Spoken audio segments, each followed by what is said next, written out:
While many manga fans tend to despise the anime and many anime fans actively shun the manga, there is at least one thing that both of these groups can indeed agree upon, which is subscribing to the Grand Line Review for regular One Piece content uploaded straight into your YouTube feed. Hello and welcome to the Grand Line Review, your source for everything One Piece, and today it's time to get into quote-unquote that topic again, except this time I'd like to do things just a little bit differently, because generally when I get into this anime versus manga discussion, it more often than not involves me going into a long, winding rant about personal frustrations, which is very much why I stopped reviewing the anime weekly. However, today I would like to take a more methodical and cordial approach to the issues at hand, because this video is not simply about venting, but hopefully to also provide some anime-only watchers and/or anime die-hard defenders with the perspective of manga readers. I also want to make it very clear that nothing about this video is intended to judge anime watchers, because if you love One Piece, then good on you, no matter how you decide to consume it. The most important thing is that you are following this goofy dude bruh on his quest to become the Pirate King. However, at the same time, if you are a frustrated anime fan who is fed up with manga purists always crapping on a show you love, then I still very much encourage you to keep watching, because in the end, I just want to present the perspective of why this tension exists in a way that hopefully doesn't sound like an elitist lunatic manga zealot. And we'll see how that goes, but that's my intention. So to get into things, I would like to start with a very clear statement that manga readers are likely going to be biased against an anime by default. And this is not just a One Piece issue, it's an all media issue, because humans are inherently biased towards their first experience of a story, one way or the other. So for example, if you read Lord of the Rings before you watched the films and you love the books, then you're probably going to be heading into the cinematic experience with a lot of baggage consisting of your memories whilst reading it, and if the films don't line up with those memories or expectations, then it is likely going to be somewhat off-putting. But I should also say that the opposite is very much true as well. If you absolutely despised a book or manga incarnation of a film or anime series, then you will likely be biased in favor of the adaptation, because your expectations were at absolute zero to begin with, or actually probably lower than zero. Kind of like me when I saw Ready Player One. I really don't like that book, and I thought the film was kind of meh, but I found myself enjoying it a lot more because, you know, at least it wasn't the book. And One Piece falls into a more Lord of the Rings-ish category. It has undeniably rich source material in the manga that has kept this series running for over 2 decades, and that is why it is the highest selling comic book by a single author in human history. So even if you're not a manga person, it's pretty undeniable that the One Piece manga holds appeal on a level of pure global dominance. And that's why I will say right here and now, manga readers en masse go into the anime likely having already decided that the manga is going to be better, because that was their first formative experience of One Piece. It would take the most absurdly schmick and perfect adaptation for it to be viewed otherwise. And no, this is not all manga readers, but I would definitely say a majority. So I think it's important to lay that bias down right here and now, because we as manga readers have pretty impossible expectations, but with that said, Toei does present us with a particularly egregious case. So I chose Lord of the Rings as an aforementioned example, because while the bias does exist from people who read the books, it is still a near universally praised film trilogy that takes its source material and uses every filmmaking technique at its disposal to perfect and craft what is a very different yet solid incarnation of the story. And very importantly, it adheres to the rules of its medium. Whereas the Toei anime adaptation of One Piece does not adhere to the rules of its medium, and there are 3 broad problems that manga readers will sometimes admittedly incessantly identify. Those being art style, pacing, and animation. The holy trinity of anime, if you will. But rather than just bark these words at you, let me give you some very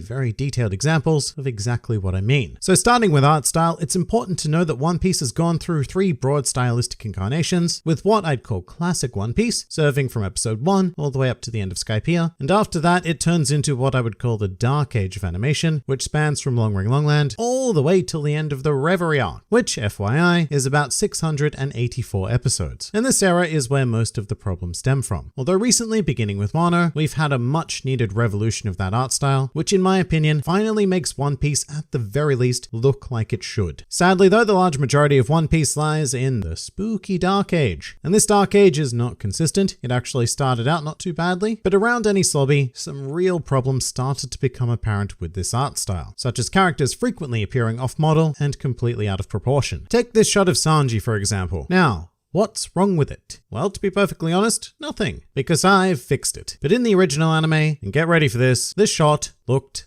like this. That's right, this is what Toei served us. So notice how his head obviously seems to have completely shrunk in relation to the rest of his body, because I mean his head really should look a lot more like this, because there is no amount of perspective possible that can make someone's forearms look that disturbingly huge in relation to their own head. And furthermore, as a manga reader, the art style also falls very flat in conveying the original intention, which in the manga portrayed Sanji with this beautiful sense of light emanating only from his leg, which made him look menacing, powerful, and just plain cool. Whereas in the anime, he is a tiny-headed, flat-looking pile of weirdness. But art style doesn't just become an issue of proportion, but also detail, as we can see in this infamous picture with Nami making quite possibly the sleaziest face imaginable. Or perhaps you prefer a cross-eyed Zoro, whatever takes your fancy really. And here is where a lot of anime fans might say that I'm just being nitpicky, and you know what? At this stage in the series, you might even be right. Enies Lobby was not perfect at all, but it did begin a long decline of art quality that truly peaked within the Dressrosa and Zou arcs of the anime, where it can sometimes feel like old Toei artists were forced to wear blindfolds whilst drawing. That's just how ridiculously off-model things became. And the most clearly you can see this sort of thing demonstrated is with, I don't know, pick literally any female character. So let's take Viola for example, because here she appears to be drawn by someone who theoretically understands what a woman is, but who has clearly never seen one with their own eyes, which results in this, which looks like a person with two planets attached to their chest, sitting rather uncomfortably. But Viola also goes on to get completely butchered in every way imaginable, and here's another of my favorite examples. And look, I want to be clear, I'm not saying that Oda has realistic proportions in his own art style, but my god, is it better than whatever the anime decides to spew out. This is just bizarre to look at. Here, everything about Viola has been shrunk except for tits and ass. Otherwise though, her head is far too small, her arms are extraordinarily thin like twigs that would snap with a slight breeze, and her waist is, it's non-existent. And why is one of her breasts higher than the other? Why? It just looks like botched implant surgery. And the hair is also completely misshapen, her expression has gone from sultry to mildly pissed off, her arm is completely off angle, which makes Viola look anime confused, and in general, there is just no impact to her presence like there is in the manga incarnation. And as subjective as art is, this art here is about as close to objectively worse than this art as anything could get. And this is just so common in One Piece that it can make the anime look like a bad joke. Ha ha.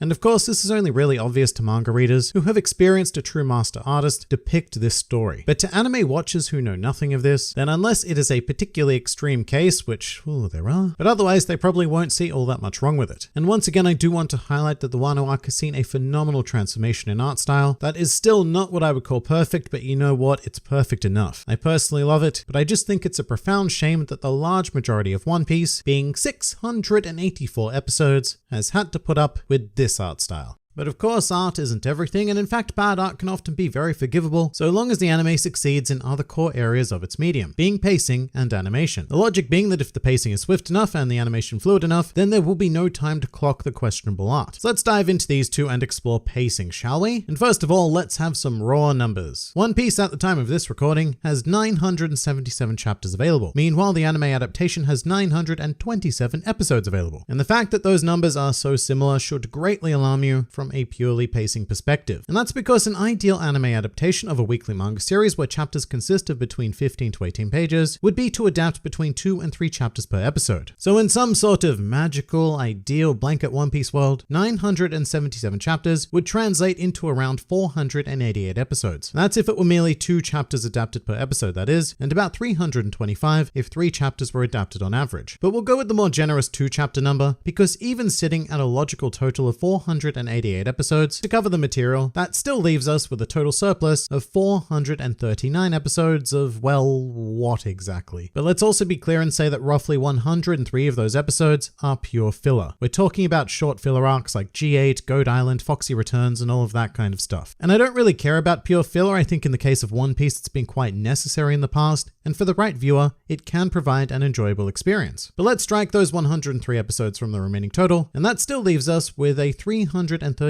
episode surplus of One Piece, taking our episode count to a total of 824, when conservatively, we only needed 488 episodes to tell the story that we have. And just to continue to be very, very clear, I am not saying that there are 366 episodes that you do not need to watch. No, very sadly, you would need to watch all 824, because over the course of the history of the series, a large variety of stalling techniques have been invoked to stretch out the content beyond anything that I could have imagined. And in many cases, this supreme elongation even goes to subvert the original intention of a scene or a piece of action, along with creating that issue of poor pacing. Now, why does this happen? Well, in theory, it's because of the need to artificially slow down the series and make sure that it does not catch up to, or even worse, overtake the manga. And over the large majority of its lifespan, One Piece has been subject to a process of extreme elongation, to the point where episodes commonly adapt to one chapter of manga material, and sometimes much less than that. And you know what? Let's head to Wano for an example of this, because as much as the art style has improved infinitely, the pacing most certainly has not. So here I present to you 4 mighty panels from chapter 916 of the manga, whereby Luffy briefly, and I want to emphasize briefly, took on the Yokozuna Urashima. There is a clash, 2 small close-ups, and a shot of Kiku thrown in there as well. And this is just over half a page of manga content. Now, how long do you think it took to adapt this half a page in the anime? I want you to place your bets now, because we are going to watch it happen in real time, which occurred in episode 903 of the anime. And obviously I'll have to do something weird with the video and probably change or mute the audio for copyright reasons, but rest assured, I am playing the full clip here in all of its integrity. So how long do you think this event would take? 10 seconds? 20 seconds? Maybe 30 seconds? I don't know. Let's find out. All right, we have begun. So we've got the clash. That's good. That's the first panel taken care of. We've got all reaction shots. They get inserted to pad time, which is always good fun. Still more reaction shots. Oh, environmental shots. They're also good to pad time as well. Oh, the floor. Let's look at the floor. This is fascinating. Oh, and we flip the shot. So let's look at the other side of the floor. Close up again, which we've already seen. First close up of a combatant, second close up of a combatant. So we're almost over now, right? Yep, the shot of Kiku, that completes everything. We're done. No, we're not done. We're still struggling. Second close up of Orochima, second close up of Luffy. Another wide shot. We're still not done. Third close up of Orochima. Third close up of Luffy. Fourth close up of Orochima. Another wide shot. I've lost count of the wide shots. Fifth close up of Orochima. A third shot of the floor, because we like the floor.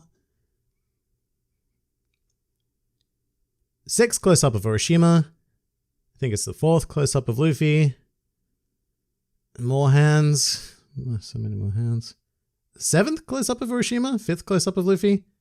Another wide shot from a different... And time. So that is 1 minute and 23 seconds. 1 minute and 23 seconds. All to convey these 4 panels of manga. And wasn't it just enthralling? But here's the real slap in the face, because after that happens, we spent another literally 46 seconds just watching Luffy and Orochima going, whoa, whoa, whoa, whoa, trying to stay in the ring. 46 seconds. And I'm not going to make you sit through all of that in real time, but have fun looking at all of these padded shots that the anime had to introduce to give this event some variance, whilst notably stalling the action. And with that, I welcome you to garbage pacing. This is the weapon that Toei has utilized to turn what should be 488 episodes into 824 episodes. They thoroughly extend action-based clashes, which have the effect of removing their overall impact. They fill every episode with at least 2 minutes of recap from the previous episode, which went all the way up to 5 and 6 minute recaps during the Dressrosa arc. They frequently insert reaction shots that were not in the manga just to buy a couple of precious extra seconds. They linger on shots long since past their narrative expiry date. They blatantly repeat segments of animation within the same scene. They often incorporate unnecessary flashbacks to fill time. With all of this and more combining over the years to waste a grand total of 336 episodes worth of your time, or roughly 112 hours of your life. So that's right, if you've seen every episode of One Piece, not counting pure filler, which will make this number much bigger, then you have invested just under 5 whole days of your life for no real benefit. Because of the One Piece business model, which is to keep the series running all year round and to endlessly pad material, thus watering down the impact of each and every single moment, not to mention the greater impacts of arcs and meta-narratives. So when manga readers see a piece of action that took half a page to complete extended into a fruitless 2-minute anime experience, we get a little disenfranchised to say the least. And when that sort of thing happens in every episode, especially during the Dark Age, then we get pretty greatly disenfranchised, if not outright furious. And I will say that this is not the responsibility of Toei alone. This is a combination effort between Toei, Shueisha, the manga publisher, and Fuji TV, who all have a business arrangement mandating that this is is just how One Piece needs to run. So Toei is put in a bit of a tricky position where they just have to kind of do the best they can. But sadly, the best they can do under these circumstances is produce a series that perpetually feels stagnant and never moving forward. And please spare me any of the horrible arguments about how, well, Toei need to keep their animators employed, or well, they have to do it this way because of the manga. If Oda would just stop taking breaks, then this wouldn't be a problem. Because none of that is true. In fact, no excuse for the anime's pacing is true. In reality, this is a straightforward business model designed to generate maximum cash from milking One Piece all year round. They could switch to a seasonal model like the large majority of shonen anime series currently airing, which would work just as well for One Piece as any other property, and they even had the chance to do so with the big Wano changes, but they didn't. Because here's the thing to remember, this is not about storytelling, it is about revenue. And pacing will always be a secondary concern to revenue. But let's finish this off by moving into the third primary criticism, which is the animation itself. Now once again, yeah, it's gotten a lot better during Wano, which I very much appreciate, but for the large majority of the series, the animation was kind of meh at best. More often than not, key scenes would appear as underwhelming in order to be produced quickly. So for example, let's head to Marineford and examine the very brief conflict between Boa Hancock and Smoker. In the manga, you see her leg move to kick Smoker with a clear upward and forward momentum at play. Sort of like, you know, a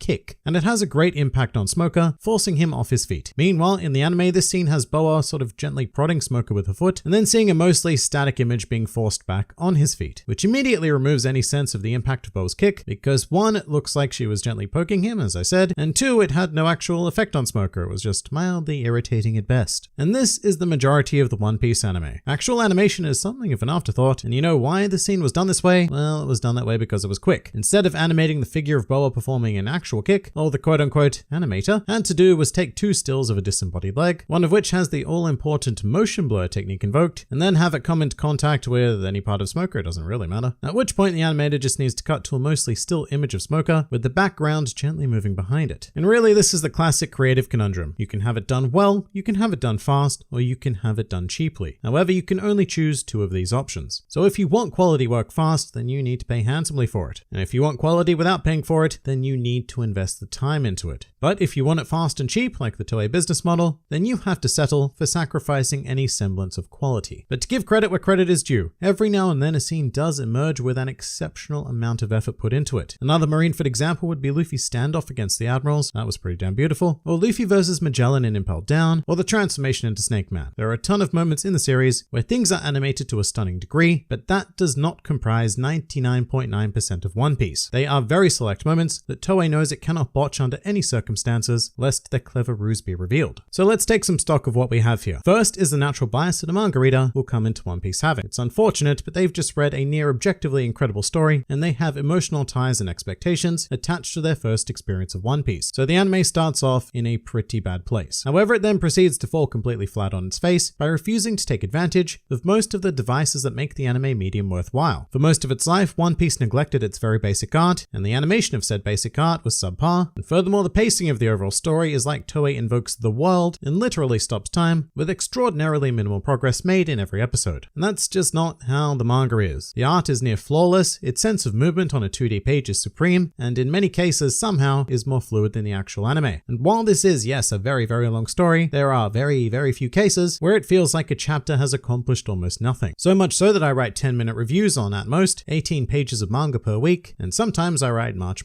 more than that because there is just so much material to digest on those pages. And this isn't to say that the anime doesn't do anything correctly. I for one think that the vocal performances are brilliant, and I now actually read the manga with the actors' voices in my head. And the music of the series is also wonderfully appropriate and tends to enhance the atmosphere, as does the overall choice of color. But to many manga readers, those things just become so meaningless when you encounter 112 hours of wasted life with art like this and animation like this. It's really frustrating because we know that with even a sliver of artistic integrity, One Piece could be the undisputed greatest anime in history, just as it is already practically the greatest manga in history. We do not shit on the anime for fun, at least not most of us. Yes, trolls will exist, but for the most part we complain because we know it can be so much better than what everyone is currently being fed. Even the current Wano anime can be better, a lot better. However, it's unlikely to ever be that way. So here we are, us manga fans, sitting on what we know is one of the greatest stories ever told, and watching it being perpetually watered down to a blatant cash grab experience. And if after all of this you're going to be one of those people who says, well, Oda clearly doesn't have a problem with it, so you're just being a nitpicking prick thing. And firstly, that's an interesting choice of insult, but to address the Oda thing, he more than likely is contractually obligated not to speak up about it in a negative manner, but then again, even if he wasn't, publicly denouncing something in Japanese society is like the height of rudeness. And finally, why would he? Because the continued milking of the One Piece teat in anime form makes him money. Lots and lots of delicious money. But against everything I've said, if you are still an anime only fan and you're still watching this video, then thank you for sticking with it, but good on you. The most important thing is that you are a One Piece fan, but I would encourage you to give the manga a go, because if you like what you're seeing right now, then I think that you are going to absolutely love the manga experience.